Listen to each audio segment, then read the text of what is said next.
ವೀಕ್ಷಕರೇ ನಮಸ್ಕಾರ. ಈ ದಿನದ ಪ್ರಮುಖ ಸುದ್ದಿಗಳ ನ್ಯೂಸ್ ಬುಲೆಟಿನ್ಗೆ ಸ್ವಾಗತ. ನಾನು ಅಕ್ಷತಾ ಕಟಗಾವಲಿ. ಪರಿಶಿಷ್ಟ ಜಾತಿಗಳ ಸಮಗ್ರ ಸಮೀಕ್ಷೆಯ ಕುರಿತು ನಗರದಾದ್ಯಂತ ಅರಿವು ಮೂಡಿಸುವ ಕಾರ್ಯಕ್ರಮ ಆಯೋಜನೆ.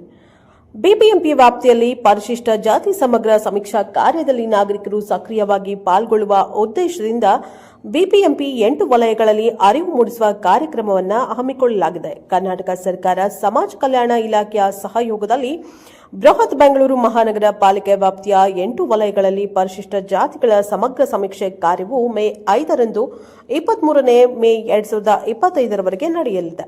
ಅದರಂತೆ ಪಾಲಿಕೆ ಸಮನ್ವಯ ಸಮಿತಿಯ ಸದಸ್ಯ ಕಾರ್ಯದರ್ಶಿ ಹಾಗೂ ಕಲ್ಯಾಣ ವಿಭಾಗದ ವಿಶೇಷ ಆಯುಕ್ತರಾದ ಸುರಳ್ಕರ್ ವಿಕಾಸ್ ಕಿಶೋರ್ ರವರ ನೇತೃತ್ವದಲ್ಲಿ ಪರಿಶಿಷ್ಟ ಜಾತಿ ಸಮುದಾಯದವರು ಸಮೀಕ್ಷಾ ಕಾರ್ಯದಲ್ಲಿ ಸಕ್ರಿಯವಾಗಿ ಪಾಲ್ಗೊಳ್ಳುವ ನಿಟ್ಟಿನಲ್ಲಿ ನಿನ್ನೆಯಿಂದ ಮೇ 20ರವರೆಗೆ 6 ದಿನಗಳ ಕಾಲ ಎಲ್ಲ 8 ವಲಯಗಳಲ್ಲಿ ಅರಿವು ಮೂಡಿಸುವ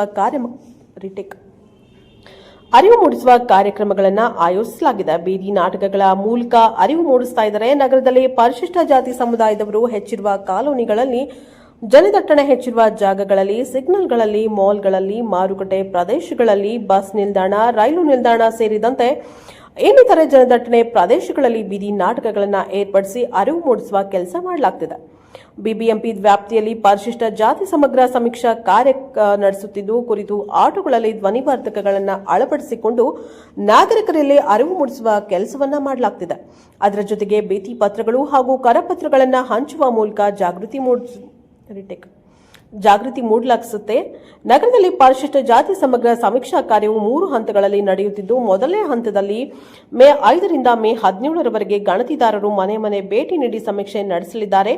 ಎರಡನೇ ಹಂತದಲ್ಲಿ ಮೇ 19ರಿಂದ ಮೇ 21ರವರೆಗೆ ಗಣತಿದಾರರಿಂದ ವಿಶೇಷ ಶಿಬಿರಗಳಲ್ಲಿ ಸಮೀಕ್ಷೆ ನಡೆಯಲಿದ್ದು, ಮೂರನೇ ಹಂತದಲ್ಲಿ ಮೇ 19ರಿಂದ 23ರವರೆಗೆ ಆನ್ಲೈನ್ ಮೂಲಕ ಸ್ವಯಂ ಘೋಷಣೆ ಮಾಡಿಕೊಳ್ಳಬಹುದಾಗಿದೆ. ಬಿಬಿಎಂಪಿ ವ್ಯಾಪ್ತಿಯಲ್ಲಿ ಬರುವ 27 ವಿಧಾನಸಭಾ ಕ್ಷೇತ್ರಗಳಲ್ಲಿ ಪರಿಶಿಷ್ಟ ಜಾತಿ ಸಮಗ್ರ ಸಮೀಕ್ಷಾ ಕಾರ್ಯ ಸಕ್ರಿಯವಾಗಿ ನಡೆಯುತ್ತಿದ್ದು, ಸಮೀಕ್ಷೆ ಮಾಡಲು 8,072 ಗಣತಿದಾರರನ್ನ ನಿಯೋಜನೆ ಮಾಡಲಾಗಿದೆ. ಈ ಪೈಕಿ ಈಗಾಗಲೇ 58,122 ಪರಿಶಿಷ್ಟ ಮನೆಗಳಿಗೆ ಹಾಗೂ 14,14,716 ಪರಿಶಿಷ್ಟ ಜಾತಿಯಲ್ಲದ ಮನೆಗಳಿಗೆ ಭೇಟಿ ನೀಡಿ ದತ್ತಾಂಶ ಸಂಗ್ರಹಿಸಲಾಗಿದೆ. ನಗರದ 8 ವಲಯಗಳ ಜನದಟ್ಟಣೆ ಪ್ರದೇಶಗಳಲ್ಲಿ ಅರಿವು ಮೂಡಿಸುವ ಕಾರ್ಯಕ್ರಮವನ್ನು ಪರಿಣಾಮಕಾರಿಯಾಗಿ ನಡೆಸಲಾಗುತ್ತಿದ್ದು, ಸಮೀಕ್ಷೆಗಾಗಿ ಮನೆ ಮನೆಗೆ ಬರುವ ಗಣತಿದಾರರಿಗೆ ಅಗತ್ಯ ದಾಖಲಾತಿಗಳನ್ನು ಒದಗಿಸಲು ಕೋರಿದೆ. ಪರಿಶಿಷ್ಟ ಜಾತಿಯವರು ತಮ್ಮ ಮೂಲ ಜಾತಿ ದಾಖಲೆಯ ಪ್ರಮಾಣ ಪತ್ರ, ಶಿಕ್ಷಣ ದಾಖಲಾತಿಗಳು, ವಾರ್ಷಿಕ ವರಮಾನದ ದಾಖಲಾತಿಗಳು, ಉದ್ಯೋಗದ ವಿವರ, ಆಧಾರ್ ಕಾರ್ಡ್ ಸಂಖ್ಯೆ ಅಥವಾ ಪಡಿತರ ಚೀಟಿಯಂತಹ ಇನ್ನಿತರ ಅಗತ್ಯ ದಾಖಲಾತಿಗಳನ್ನು ತರಬೇಕಾಗಿದೆ. ಹೆಚ್ಚಿನ ಮಾಹಿತಿಗಾಗಿ ವಿಧಾನಸಭಾ ಕ್ಷೇತ್ರವಾರು ಸರ್ವೆ ಮಾಡಿರುವ ಅಂಕಿಅಂಶಗಳ ಪಟ್ಟಿಯನ್ನು ಲಗತ್ತಿಸಲಾಗಿದೆ. Bureau report, Vedamurthy, Bengaluru. May 20ರಂದು ಹೊಸಪೇಟೆಯಲ್ಲಿ ಸರ್ಕಾರದ ಸಾಧನಾ ಸಮಾವೇಶ. 3 ಲಕ್ಷ ಜನ ಸೇರುವ ನಿರೀಕ್ಷೆ, ಸಿಎಂ ಸಿದ್ದು ಹೇಳಿಕೆ. ಇದೇ ಮೇ 20ರಂದು ವಿಜಯನಗರ ಜಿಲ್ಲೆಯ ಹೊಸಪೇಟೆ ನಗರದ ಪುನೀತ್ ರಾಜ್ಕುಮಾರ್ ಕ್ರೀಡಾಂಗಣದ ಆವರಣದಲ್ಲಿ ರಾಜ್ಯ ಸರ್ಕಾರ 2 ವರ್ಷಗಳನ್ನು ಪೂರೈಸುವ ಹಿನ್ನೆಲೆಯಲ್ಲಿ ಬೃಹತ್ ಮಟ್ಟದ ಸಾಧನಾ ಸಮಾವೇಶ ಮಾಡಲಾಗುತ್ತಿದೆ ಎಂದು ಮುಖ್ಯಮಂತ್ರಿಗಳಾದ ಸಿದ್ದರಾಮಯ್ಯನವರು ಹೇಳಿದರು. ಅವರು ಹೊಸಪೇಟೆಗೆ ಭೇಟಿ ನೀಡಿ ನಂತರ ಪೊಲೀಸ್ ಗೌರವ ವಂದನೆ ಸ್ವೀಕರಿಸಿ ವೇದಿಕೆ ಸಿದ್ಧತೆ ವಿಚಾರಣೆ ನಡೆಸಿ ಬಳಿಕ ಆಯೋಜಿಸಲಾಗಿದ್ದ ಸುದ್ದಿಗೋಷ್ಠಿಯಲ್ಲಿ ಪತ್ರಕರ್ತರನ್ನು ಉದ್ದೇಶಿಸಿ ಮಾತನಾಡಿದರು. ರಾಜ್ಯ ಸರ್ಕಾರದ ಪಂಚ ಗ್ಯಾರಂಟಿ ಯೋಜನೆ ಸೇರಿದಂತೆ ಇತರೆ ವಿವಿಧ ಇಲಾಖೆಯ ಸಾಧನೆಗಳನ್ನು ಜನರಿಗೆ ತಿಳಿಸಬೇಕಿದೆ. ಈ ಹಿನ್ನೆಲೆಯಲ್ಲಿ ಬೃಹತ್ ಮಟ್ಟದಲ್ಲಿ ಈ ಸಮಾವೇಶ ಹಮ್ಮಿಕೊಳ್ಳಲಾಗಿದೆ. ಇದರಲ್ಲಿ 3 ಲಕ್ಷ ಜನ ಸೇರಲಿದ್ದಾರೆ. ಸರ್ಕಾರದ ವಿವಿಧ ಯೋಜನೆಗಳ ಲಾಭ ಪಡೆದ ಫಲಾನುಭವಿಗಳಿಗೆ ಹಕ್ಕುಪತ್ರಗಳನ್ನು ಇದೇ ಸಂದರ್ಭದಲ್ಲಿ ವಿತರಿಸಲಾಗುವುದು. ಜನಪರವಾದ ಪಂಚ ಗ್ಯಾರಂಟಿ ಯೋಜನೆಗಳನ್ನು ರಾಜ್ಯದಲ್ಲಿ ಸಮರ್ಪಕವಾಗಿ ಅನುಷ್ಠಾನಗೊಳಿಸಲಾಗುತ್ತಿದ್ದು, ಈ ಯೋಜನೆಗಳಿಗೆ ಯಾವುದೇ ಹಣದ ಕೊರತೆ ಇರುವುದಿಲ್ಲ. ಇದಕ್ಕಾಗಿ ಬಜೆಟ್ನಲ್ಲಿ ಈ ವರ್ಷ ಪ್ರತ್ಯೇಕವಾಗಿ ಹಣವನ್ನು ಮೀಸಲಿಡಲಾಗಿದೆ ಎಂದರು. ವಿಜಯನಗರ ಜಿಲ್ಲೆಯ ಹೊಸಪೇಟೆಯಲ್ಲಿ ನಡೆಯಲಿರುವ ಕಾರ್ಯಕ್ರಮದ ಸ್ಥಳ ಪರಿಶೀಲನೆಗಾಗಿ ಇಂದು ಆಗಮಿಸಿದ್ದೇನೆ. ಸರ್ಕಾರದ ಸಾಧನಾ ಸಮಾವೇಶದಲ್ಲಿ ಸಂಪುಟದ ಎಲ್ಲ ಸಚಿವರು, ಸಂಸದರು, ಶಾಸಕರು ಸೇರಿದಂತೆ ಅನೇಕರು ಪಾಲ್ಗೊಳ್ಳುವುದರ ಜೊತೆಗೆ ವಿಜಯನಗರ ಜಿಲ್ಲೆಯ ಅಕ್ಕಪಕ್ಕದ ಜಿಲ್ಲೆಗಳ ಜನರು ಈ ಕಾರ್ಯಕ್ರಮದಲ್ಲಿ ಭಾಗವಹಿಸಲಿದ್ದಾರೆ ಎಂದು ಹೇಳಿದರು. ಇನ್ನು ಕೊಪ್ಪಳದ ಬರ್ಡೋಟಾ ಉಕ್ಕು ಕಾರ್ಖಾನೆಯ ಬಗ್ಗೆ ವಿಸ್ತೃತ ವರದಿ ನೀಡುವಂತೆ ಕೊಪ್ಪಳ ಜಿಲ್ಲಾಧಿಕಾರಿಗಳಿಗೆ ಸೂಚಿಸಲಾಗಿದ್ದು, ವರದಿ ಪರಿಶೀಲಿಸಿದ ನಂತರ ಸೂಕ್ತ ತೀರ್ಮಾನ ಕೈಗೊಳ್ಳಲಾಗುವುದು. ಬಲ್ದೋಟ ಉಕ್ಕು ಕಾರ್ಖಾನೆಯ ಕೆಲಸವನ್ನು ಸ್ಥಗಿತಗೊಳಿಸುವಂತೆ ಮುಖ್ಯಮಂತ್ರಿಗಳ ಆದೇಶ ಹೊರತಾಗಿಯೂ ಕೆಲಸ ಮುಂದುವರೆದಿರುವ ಬಗ್ಗೆ ತಮ್ಮ ಪ್ರತಿಕ್ರಿಯೆ ನೀಡಿದರು. ಗಂಗಾವತಿ ಶಾಸಕ ಜನಾರ್ದನ ರೆಡ್ಡಿ ಅನರ್ಹತೆಯ ಕುರಿತ ಪ್ರಶ್ನೆಗೆ ಉತ್ತರಿಸಿದ ಅವರು, ನ್ಯಾಯಾಲಯ ಅವರಿಗೆ 7 ವರ್ಷಗಳ ಶಿಕ್ಷೆ ಗುರಿಪಡಿಸಿದ್ದು, ಸಂವಿಧಾನದಂತೆ ಅವರು ಅನರ್ಹರಾಗಿರುತ್ತಾರೆ.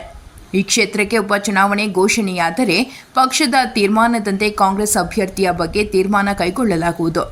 ಗಂಗಾವತಿ ವಿಧಾನಸಭೆಯ ಉಪಚುನಾವಣೆಯಲ್ಲಿ ಕಾಂಗ್ರೆಸ್ ಖಂಡಿತ ಗೆಲ್ಲುತ್ತದೆ. ಪ್ರಜಾಪ್ರಭುತ್ವದಲ್ಲಿ ಟೀಕಿಸುವುದು ಸಹಜ, ಆದರೆ ನಮ್ಮ ಸರ್ಕಾರದ ಸಾಧನೆ, ನಮ್ಮ ಬದ್ಧತೆಯ ಬಗ್ಗೆ ಜನರಿಗೆ ತಿಳಿಯುತ್ತದೆ ಎಂದರು. ಈ ಸಂದರ್ಭದಲ್ಲಿ ಡಿಸಿಎಂ ಡಿಕೆ ಶಿವಕುಮಾರ್ ಸೇರಿದಂತೆ ಹಾಲಿ ಹಾಗೂ ಮಾಜಿ ಸಚಿವರು, ಶಾಸಕರು, ಸಂಸದರು, ಪಕ್ಷದ ಮುಖಂಡರು ಇದ್ದರು. ವರದಿ ರವಿಚಂದ್ರ ಬಿ, ಬಂಡಿಗೇರ.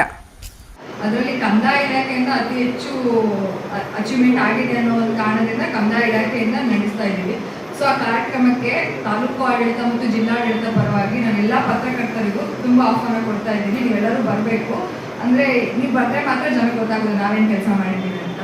ಆಮೇಲೆ ಸರ್ ಹೇಳ್ತಾ ಇದ್ರು ಹಕ್ಕುಪತ್ರ ಇಟ್ ಇಸ್ ಟೋಟಲಿ ಡಿಫ್ರೆಂಟ್. ಮುಂಚೆ ಎಲ್ಲ ಹಕ್ಕುಪತ್ರ ಕೊಟ್ಟಿದ್ದಾರೆ ಹಿಂದೆ ಸರ್ಕಾರಗಳಿದ್ದಾಗೆ, ಲೈಕ್ ಮ್ಯಾನ್ಯುವಲ್ ಆಗಿ ಕೊಡ್ತಾ ಇದ್ರು. ಬಟ್ ಈಗ ಏನಾಗುತ್ತದೆ, ಜಸ್ಟ್ ನಾನು ಒಂದು ಸ್ವಲ್ಪ 2 ಸೆಕೆಂಡ್ ಬ್ರೀಫ್ ಮಾಡ್ಬಿಡ್ತೀನಿ, let you know what is exactly ನಾವು ಹಕ್ಕುಪತ್ರ ನಾವೇನು ಕೊಡ್ತಾ ಇದ್ದೀವಿ ಅಂತ. ಈಗ 9/11 ಇರುತ್ತೆ ಜನರ ಹತ್ರ, ಬಟ್ ಅದು ರಿಜಿಸ್ಟರ್ ಆಗಲ್ಲ, ಅವ್ರಿಗೆ ಯಾವುದೇ ಸೌಲಭ್ಯಗಳು ಸಿಗೋದಿಲ್ಲ. ಆ ಥರ ಏನಾಗುತ್ತೆ, ಹಕ್ಕುಪತ್ರ ನಾವು ಅಪ್ರೂವ್ ಮಾಡಿದ ತಕ್ಷಣ that will go to PDO. PDO ಅವರು ಆ ಖಾತೆನ ತಹಶೀಲ್ದಾರ್ ಹೆಸರಲ್ಲೇ ಮಾಡ್ತಾರೆ ಸರ್. ಸೊ ತಹಶೀಲ್ದಾರರು ರಿಜಿಸ್ಟ್ರೇಷನ್ ಮಾಡಿ ಫಲಾನುಭವಿಗಳಿಗೆ ಕೊಡ್ತಾರೆ. ಅಂದರೆ ಮುಂಚೆ ರಿಜಿಸ್ಟ್ರೇಷನ್ ಪ್ರೊಸೆಸ್ ಯಾವಾಗ ಬರ್ತಾ ಇತ್ತು, ನೀವೇನಾದ್ರೂ ಒಂದು ಪರ್ಚೇಸ್ ಮಾಡಿದಾಗೆ, ನಿಮ್ಗೆ ಯಾರು ಗಿಫ್ಟ್ ಡೀಡ್ ಮಾಡಿದಾಗೆ ಮಾತ್ರ ಯಾರೇ ಆಗಲಿ ರಿಜಿಸ್ಟರ್ ಆಫೀಸಿಗೆ ಹೋಗ್ತಾ ಇದ್ರು. ನಾನು ಹೀಗೆ ಮಾತಾಡ್ತಾ ಒಬ್ಬ ಉಡೇಮ್ ಭಾಗದಲ್ಲಿ 75 ವರ್ಷದ ಮುಗಿಲ್ಲ ಸರ್, ಅವ್ರಿಗೆ ಹಕ್ಕುಪತ್ರ ಇರಲಿಲ್ಲ, ಅಂದರೆ ಅಫೋರ್ಡಬಲ್ ಇಲ್ಲ ಅವರು. ಸೊ ಅವ್ರು ಇದುವರೆಗೂ ಏನು ಪರ್ಚೇಸ್ ಮಾಡಿಲ್ಲ, ಏನು ಗಿಫ್ಟ್ ಡೀಡು ಮಾಡಿಲ್ಲ. ಸೊ ಅವ್ರು ಸಬ್ ರಿಜಿಸ್ಟರ್ ಆಫೀಸ್ ನೋಡೇ ಇಲ್ಲ. ಈಗ ತುಂಬ ಖುಷಿಯಿಂದ ಬಂದು ರಿಜಿಸ್ಟರ್ ಮಾಡಿಸ್ಕೊತಾರೆ. ಅಂದರೆ ದುಡ್ಡಿದ್ದವ್ರು ಮಾತ್ರ ರಿಜಿಸ್ಟರ್ ಆಫೀಸ್ ನೋಡೋಕೆ ಸಾಧ್ಯ ಇಲ್ಲ. But survey number auto select government ಇಂದಾನೆ ಆಗುತ್ತೆ. ಸೊ ಅದ್ರ ಪ್ರಕಾರ ಇಂಟ್ರೆಸ್ಟ್ ಇಲ್ಲ ಅಂದ್ರೂ ಮಾಡ್ತೀವಿ sir. We will go for survey ಮಾಡ್ತೀವಿ, 10 ಬಸ್ ತಗೋತೀವಿ, 10 ಬಸ್ಸಿಗೆ ಕೋಆಪರೇಷನ್ ಕೊಡಲೇಬೇಕಾಗುತ್ತೆ, ಕನ್ವಿನ್ಸ್ ಮಾಡಕ್ಕೆ ಟ್ರೈ ಮಾಡ್ತೀವಿ. ರಿಜಿಸ್ಟ್ರೇಷನ್ ಪ್ರೊಸೆಸ್ ಏನು ಮೇಡಮ್? ರಿಜಿಸ್ಟ್ರೇಷನ್ ಅಂದ್ರಲ್ಲ, ಪ್ರೊಸೆಸ್ ಹೆಂಗೆ ಅದು? ಅಪ್ಲಿಕೇಶನ್ ಫಾರ್ಮ್ ತುಂಬಾಕ ಏನು ತುಂಬಬೇಕು? ಹಕ್ಕುಪತ್ರ ರಿಜಿಸ್ಟ್ರೇಷನ್ ಹಕ್ಕುಪತ್ರ ಏನಾಗುತ್ತೆ, ಅಪ್ರೂವ್ ಮಾಡ್ತೀವಿ. ಫಾರ್ ಹೆಂಗಾಗುತ್ತೆ ಅಂದರೆ, ನೀವು ಒಂದು ಫಸ್ಟಿಂದ ಪಿಕ್ಚರ್ ಕೊಟ್ಬಿಡ್ತೀವಿ. ಸೊ ನೀವೊಂದು ಗೌರ್ಮೆಂಟ್ ಜಾಗದಲ್ಲಿ ವಾಸ ಇದ್ದೀರಾ ತುಂಬ ವರ್ಷಗಳಿಂದ, ನಿಮ್ಮ ಹತ್ರ ಏನು ದಾಖಲೆ ಇಲ್ಲ, 30-40 ಸೈಟಲ್ಲಿ ಇದ್ದೀರಾ ನೀವು, ಅದನ್ನ ನಾವು ಕಂದಾಯ ಗ್ರಾಮ ಮಾಡ್ತೀವಿ. ಇದೇ ಥರ 3 ಮನೆ ಇದ್ದಾವೆ ನಿಮ್ಮ ಸುತ್ತಮುತ್ತ. ಸೊ ನಿಮ್ಮದನ್ನ ವಿಲೇಜ್ ಅಕೌಂಟೆಂಟ್ಗೆ ನೀವು ಡಾಟಾ ಕೊಡ್ತೀವಿ. ವಿಲೇಜ್ ಅಕೌಂಟೆಂಟ್ ಡಾಟಾ ತೊಗೊಂಡ್ಬಂದು ನಮ್ಮ ಕೇಸ್ ವರ್ಕರಿಗೆ ಕೊಡ್ತಾರೆ, ಅದನ್ನ ಎಂಟ್ರಿ ಮಾಡ್ತೀವಿ. ನಮ್ಮ ವಿಲೇಜ್ ಅಕೌಂಟೆಂಟ್ ನಿಮ್ಮ ಮನೆಗೆ ಬರ್ತಾರೆ, ಬಂದು ನಿಮ್ಮ ಹೆಸರು, ನಿಮ್ಮ ಉತ್ತರಕ್ಕೆ ಯಾರಿದ್ದಾರೆ, ರಕ್ಷಣೆಗೆ ಯಾರಿದ್ದಾರೆ, ಪೂರ್ವಕ್ಕೆ ಯಾರಿದ್ದಾರೆ, ಪಶ್ಚಿಮಕ್ಕೆ ಯಾರಿದ್ದಾರೆ, ಎಷ್ಟು ಡಿಸ್ಟೆನ್ಸ್ ಇದೆ, ಮನೆ ಎಷ್ಟಿದೆ, ಅದೆಲ್ಲ ಬರ್ಕೋತಾರೆ. ಬರ್ಕೊಂಡು ಫೋಟೋ ಹೊಡಿತಾರೆ ಸರ್. ನಿಮ್ಮ GPS ಫೋಟೋ, ನಿಮ್ದು ಆಧಾರ್ OTP ತೊಗೊಂಡು ಲಿಂಕ್ ಮಾಡಿ ಅದು ನನ್ನ ಲಾಗಿನಿಗೆ ಬರುತ್ತೆ. BF ವೆರಿಫಿಕೇಶನ್ ನಾನು ಅಪ್ರೂವ್ ಮಾಡ್ತೀನಿ. ನಾನು ಅಪ್ರೂವ್ ಆದಮೇಲೆ PDO ಹೋಗುತ್ತೆ, ಕನ್ಸರ್ನ್ PDO ಹೋಗುತ್ತೆ. ಕನ್ಸರ್ನ್ PDO ಇಂದ ಈ ಸ್ವತ್ತು ನನ್ನ ಹೆಸರಿಗೆ ಬರುತ್ತೆ, ನನ್ನ ಓನರ್ ಮಾಡ್ತಾರೆ. ಅವಾಗ ಇಲ್ಲಿ ನೀಟಾಗಿ ನೇತ್ರಾವತಿ ನಿಕೇತ 22 ನಮ್ಮದೇ ಜಾಸ್ತಿ ಆಗುತ್ತೆ. By population by land already ಜಾಸ್ತಿ ಇದೆ. ಬಟ್ ಹಾಗೆ ನೋಡಿದ್ರೆ ನಮ್ಮದೇ ಯಾವಾಗಲೂ ಜಾಸ್ತಿ. ಕೋರಿಕೆ ಅಂತೇಳಿ ಒಬ್ಬೊಬ್ಬರು ಇಂಟ್ರೆಸ್ಟ್ ಕೊಟ್ಟು ಮಾಡ್ಕೊಂಡ್ಬಿಟ್ಟಿದ್ರು. ಬಟ್ ಈಗ ಬೈರೇಗೌಡ ಸರ್ ಒಂದು ಸ್ಟ್ಯಾಂಡಿಂಗ್ ಇನ್ಸ್ಟ್ರಕ್ಷನ್ ಕೊಟ್ಟಿದ್ದಾರೆ, ಮೊನ್ನೆ ಮೀಟಿಂಗಲ್ಲಿ ಕೂಡ ಡಿಸ್ಕಸ್ ಆಯಿತು ಸರ್. ಇದು ಸರ್ ಅದನ್ನು ಡೈರೆಕ್ಟಾಗಿ ಇದ್ರ ಬಗ್ಗೆ ಮಾತಾಡಿದೆ. 1 to 5 ಏನಾಗುತ್ತೆ ಅಂದರೆ ಲ್ಯಾಪ್ಸ್ ಆಫ್ ಪ್ರೊಸೀಜರ್ ಆಗಿದೆ ಸರ್. ಪಟ್ಟ ಕಾಪಿ ಕೊಟ್ಟಿದ್ದಾರೆ, ನಮ್ಮಲ್ಲಿ ಪಟ್ಟ ಕಾಪಿ ಇಲ್ಲ, ಪ್ರೊಸೀಡಿಂಗ್ಸ್ ಇಲ್ಲ ನಮ್ಮಲ್ಲಿ, ಇಶ್ಯೂ ರಿಜಿಸ್ಟ್ರಿಗೆ ಸಿಗ್ನೇಚರ್ಸ್ ಇಲ್ಲ, ಆ ಥರ ಇಶ್ಯೂಸ್ ಇದ್ದಾವೆ. ಸೊ ಸರ್ ಹಂಗಾಗಿ ಸಿಂಪ್ಲಿಫೈಡ್, ಈಗ ನಾನು ಬಂದಾದ್ಮೇಲೆ 306 ಕೇಸಸ್ ಅಂದರೆ ಆನ್ಲೈನಲ್ಲಿ ನಮ್ಗೆ ಏನು ಎಂಟ್ರಿ ಮಾಡ್ತಾರೆ, ನೀವು ಬರೋ ಅವಶ್ಯಕತೆ ಇಲ್ಲ. ನಮ್ಮಲ್ಲಿ ಗೌರ್ಮೆಂಟ್ ಲ್ಯಾಂಡ್ ಲಿಸ್ಟ್ ಇದೆ, PTC ಯಾವುದು, ಗ್ರ್ಯಾಂಟ್ ಆಗಿರೋ ಲ್ಯಾಂಡ್ ಯಾವುದು ಅಂತ, BA ವೈಸ್ ಸರ್ವೆ ನಂಬರ್ ಅವರೇ ಎಂಟ್ರಿ ಮಾಡ್ತಾರೆ. ಮಿನಿಮಮ್ 3 ಡಾಕ್ಯುಮೆಂಟ್ಸ್ ಇದ್ರೆ ಅದು ಪುಷ್ ಆಗಿಬಿಡುತ್ತೆ. 1 to 5 ಆಗಿ ಅನೆಕ್ಸರ್ 1 ಜನರೇಟ್ ಆಗುತ್ತೆ. ಆಮೇಲೆ ಸರ್ವೇಗೆ ಫೀಲ್ಡ್ ವಿಸಿಟಿಗೆ ಅಲರ್ಟ್ ಆಗುತ್ತೆ. ಅದಾದಮೇಲೆ 1 to 5 ಆಗೋಗುತ್ತೆ. ಇಲ್ಲ ಮಿನಿಮಮ್ 3 ಡಾಕ್ಯುಮೆಂಟ್ಸ್ ಇಲ್ಲ ಅಂದರೆ ಮಿಸ್ಸಿಂಗ್ ಕಮಿಟಿಗೆ ಹೋಗಿತ್ತು. ಆ ಥರದ ನಮ್ಮಲ್ಲಿ 306 ಕೇಸಸ್ ಹೋಗಿತ್ತು ಮಿಸ್ಸಿಂಗ್ ಕಮಿಟಿಗೆ. ಬಟ್ ನಾನು ಬಂದಾದ್ಮೇಲೆ ಈಗ ಸ್ಕ್ಯಾನಿಂಗ್ ಮಾಡ್ತಾ ಇರೋದ್ರಿಂದ ಸರ್ ನಮ್ಗೆ ಕಳೆದೋಗಿರೋ ದಾಖಲೆಗಳೆಲ್ಲ ಸಿಗ್ತಾ ಇದ್ದಾರೆ. ಸೊ ಆ ಥರ 307 ಫಾರ್ಮರ್ಸ್ ಐಡೆಂಟಿಫೈ ಮಾಡಿ ನಾನು ರೆವಿನ್ಯೂ ಕಮಿಷನರ್ಗೆ ಬಂದಿದ್ದೀನಿ ಸರ್. ವಾಪಸ್ ಕೊಡಿ ನಮಗೆ ಅವನ್ನೆಲ್ಲ, ಅಂದರೆ DC ಲ್ಯಾಂಡ್ನೆಲ್ಲ ಕೂತ್ಬಿಟ್ಟಿದ್ದಾವೆ ಸರ್. ಬಟ್ ನಾವು ವಾಪಸ್ ನಮಗೆ ಕೊಡಿ, ನಾವು ಅದನ್ನು 1 to 5 ಮಾಡ್ತೀವಿ ಅಂತ 307 ಇದ್ದಾವೆ. 307 ಇದು ಮುಗಿದ ತಕ್ಷಣ ನೆಕ್ಸ್ಟ್ ಅದೇ ಪ್ರಾಯೋರಿಟಿ ನಮಗೆ. ಆಗೋದ್ರೆ ಇವತ್ತು 62 ಲಕ್ಷ ಕುಟುಂಬಗಳು 62% ಸತ್ಯದ ಹೆಸರಾಗಿ ಇರೋದನ್ನೆಲ್ಲ ಮನೆಗಳ ಹೆಸರಲ್ಲಿ ನೋಡಿ ನಮ್ಮದೇ ಇಷ್ಟು ದೊಡ್ಡ ಕುಟುಂಬ, ನಮ್ಮ ದೊಡ್ಡಪ್ಪರು ನಮ್ಮ ಅತ್ತೆಯವರು ಇದ್ರದ್ದು ಒಂದು ಇಷ್ಟವರೆಗೂ ಡಿವೈಡ್ ಆಗಿದೆ.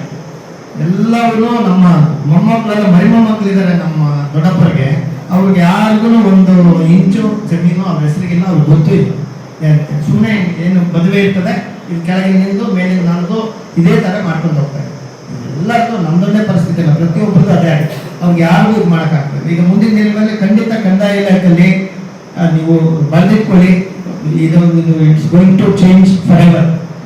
ಯಾರು ದಲ್ಲಾಳಿಗಳು ನೀವು ಅಲ್ಲಿ ಕೂತ್ಕೊಳ್ಳೋಕೆ ಅವ್ರಿಗೆ ದಲ್ಲಾಳಿ ಕೆಲಸನೇ ಇರೋದು ಆ ಥರ ಆಗ್ತದೆ.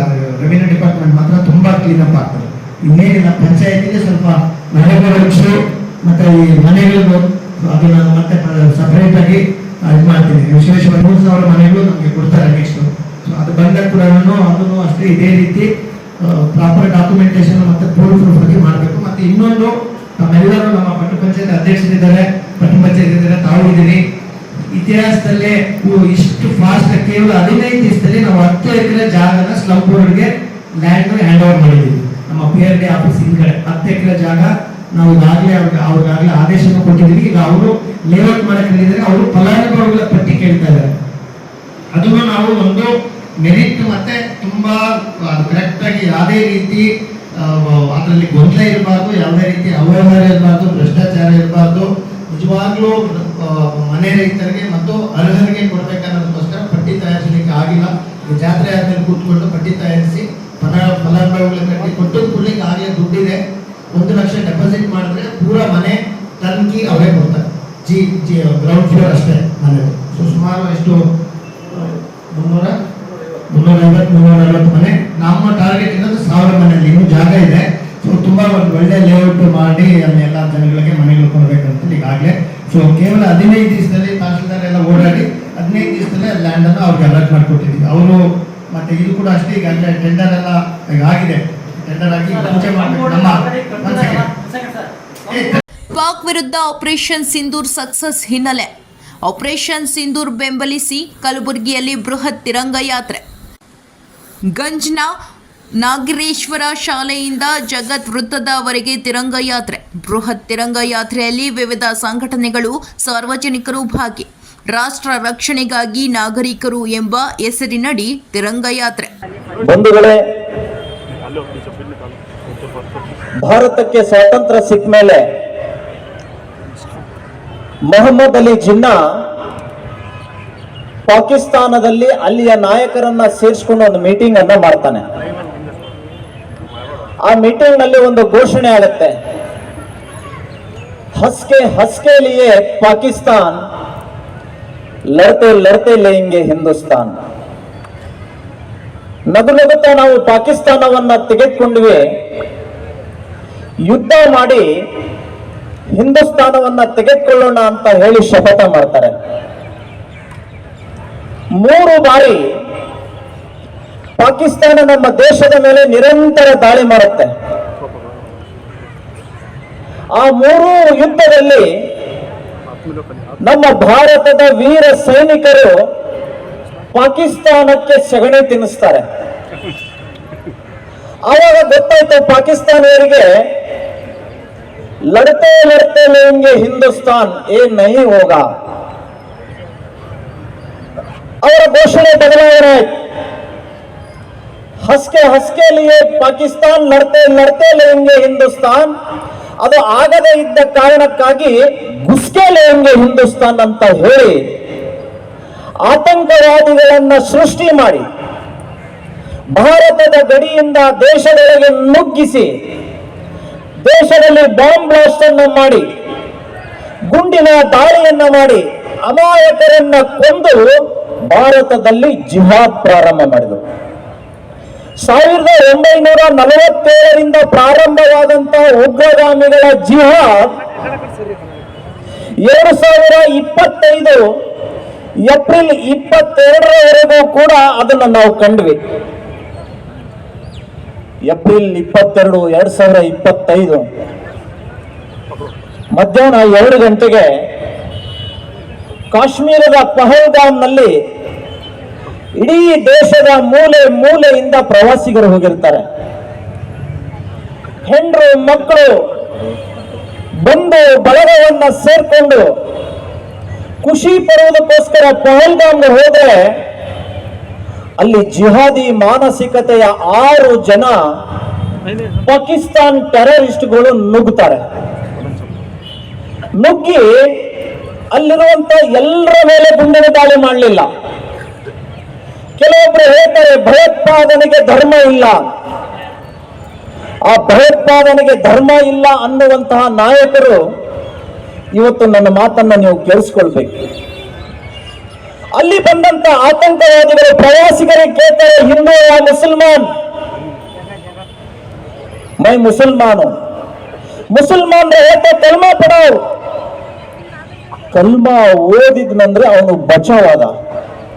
ನಾನು ಹಿಂದೂ ಇನಿ ಅಂತ ಹೇಳಿದವನು ಹಣೆಗೆ ಗುಂಡೇಟು ತಿಂದು ಅಲ್ಲಿ ಹುತಾತ್ಮನಾದ. ಇಷ್ಟೇ ಮುಗಿಲಿಲ್ಲ ಭಯೋತ್ಪಾದಕರ ಅಟ್ಟಹಾಸ. ಇವರು ಸುಳ್ಳು ಹೇಳ್ಬೋದು ಅಂತ ಹೇಳಿ ಅಲ್ಲಿರುವಂತಹ ಎಲ್ಲ ಯುವಕರ ಪ್ಯಾಂಟ್ಗಳನ್ನ ಬಿಚ್ಚಿ, ಚಡ್ಡಿ ಬಿಚ್ಚಿ ಅವರ ಜನನಾಂಗವನ್ನ ಪರೀಕ್ಷೆ ಮಾಡಿ ಗುಂಡಿಟ್ಟಂತಹ ನೀಚರು ಈ ಭಯೋತ್ಪಾದಕರು. ಒಬ್ಬ ಮಹಿಳೆ ಮುಸಲ್ಮಾನ ಹಿಂದೂ ಕೇಳ್ತಾ ಇರೋದನ್ನ ಕೇಳಿಸ್ಕೊಂಡಂತವರು, ನನ್ನ ಮಗ ಉಳಿಬೇಕು, ನನ್ನ ಪತಿ ಉಳಿಬೇಕು, ನನ್ನ ಸಿಂಧೂರ ಅಳಿಸಿ ಹೋದ್ರು ಪರವಾಗಿಲ್ಲ ಅಂತ ಹೇಳಿ ತನ್ನ ಕುಂಕುಮದ ಬಿಂದಿಯನ್ನ ತೆಗೆದು ಆಚೆಗಿಟ್ಟರು ಕೂಡ ಆಕೆಯ ಗಂಡನನ್ನು ಕೂಡ ಆ ದುಷ್ಟರು ಬಿಡಲಿಲ್ಲ ರೀ. ಚಪ್ಪಳೆ ಹೊಡಿಬಾರ್ದು. ಹೀಗೆ 26 ಜನ ಅಮಾಯಕ ಹಿಂದೂಗಳನ್ನ ನಿರ್ದಾಕ್ಷಿಣ್ಯವಾಗಿ ಮಗನ ಎದುರುಗಡೆ, ಹೆಂಡತಿಯ ಎದುರುಗಡೆ 6 ದಿನ ಆಯ್ತು ರೀ ಮದುವೆ ಆಗಿ. ನೌಕಾ ಸೇನೆಯಲ್ಲಿ ಕೆಲಸ ಮಾಡುವಂತ ಒಬ್ಬ ಮದುಮಗನಿಗೆ 6 ದಿನದಲ್ಲಿ ಏಪ್ರಿಲ್ 19ಕ್ಕೆ 16ಕ್ಕೆ ಮದುವೆ ಆಗಿದೆ, 22ಕ್ಕೆ ಪಹಲ್ಗಾಮ್ಗೆ ಹೋಗಿದ್ದಾರೆ. 6 ದಿನದಲ್ಲಿ ಅವಳು ಸಿಂಧೂರ ಅಳಿಸ್ಕೊಳ್ಳಂಗೆ ಈ ಟೆರರಿಸ್ಟ್ಗಳು ಮಾಡಿದ್ರಲ್ಲ.